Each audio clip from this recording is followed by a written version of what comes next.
আসসালামু আলাইকুম ভিউয়ার্স।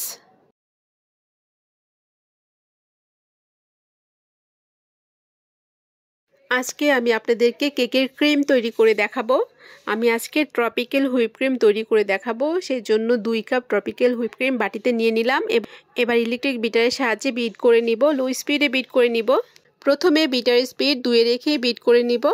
কিছুক্ষণ বিট করার পর একটু থেমে আবারও বিট শুরু করব। কিছুক্ষণ বিট করে নিব। এবার আমি 3 প্যাকেট গুঁড়া দুধ দিয়ে দিব এবং 4 টেবিল স্পুন কনডেন্স মিল্ক দিয়ে দিব। আপনারা চাইলে সুগারও অ্যাড করতে পারেন। আজকে আমি সুগার অ্যাড করছি না। আমি আজকে কনডেন্স মিল্ক এবং গুঁড়া দুধ দিয়ে ক্রিমটা তৈরি করব।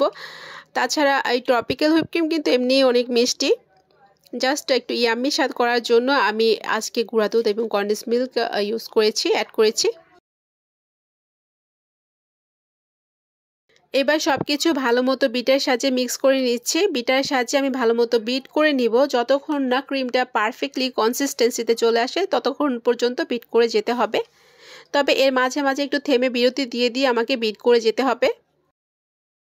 এবার আমি বিট বন্ধ করে দিব। বাটির সাইডের ক্রিমগুলো স্প্যাচুলার সাহায্যে বাটির মাঝখানে এনে রাখবো। এরপর আবার বিট শুরু করে দিব। যেহেতু আমি আজকে 2 কাপ পরিমাণে কেকের ক্রিম তৈরি করব, সেক্ষেত্রে আজকে আমার একটু বিটিং টাইমটা কিন্তু বেশিই লাগবে। অনেক সময় দেখা যায় কেকের ক্রিমটা স্টিফ হতে চায় না, সেক্ষেত্রে কিছু টিপস রয়েছে, সেগুলো ফলো করলে ঠিকমতো কেকের ক্রিমটা স্টিফ হয়ে যাবে। ভিভো ক্রিমের ক্ষেত্রে টিপসগুলো একটু বেশি ফলো করতে হয়। আর ট্রপিক্যাল ক্রিমের কথা কি বলবো, আলহামদুলিল্লাহ এই ক্রিমটা খুব সুন্দর মতো স্টিফ হয়ে যায়।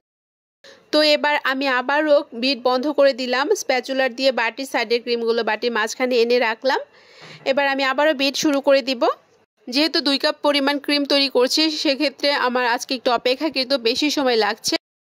আর এভাবে একটু বিরতি দিয়ে তারপর বিট করতে হবে। বাটির সাইডের ক্রিমগুলো বাটির মাঝখানে এনে রেখে তারপরে বিট করে যেতে হবে। এতে করে সব ক্রিমগুলো পারফেক্টলি বিট হয়ে যাবে। তো এই তো আমার কেকের ক্রিমটা একদম পারফেক্ট হয়ে গিয়েছে। আজকের ভিডিওটি ভালো লাগলে সবাই লাইক এবং কমেন্টস করবেন। সবাই ভালো থাকবেন। আল্লাহ হাফেজ।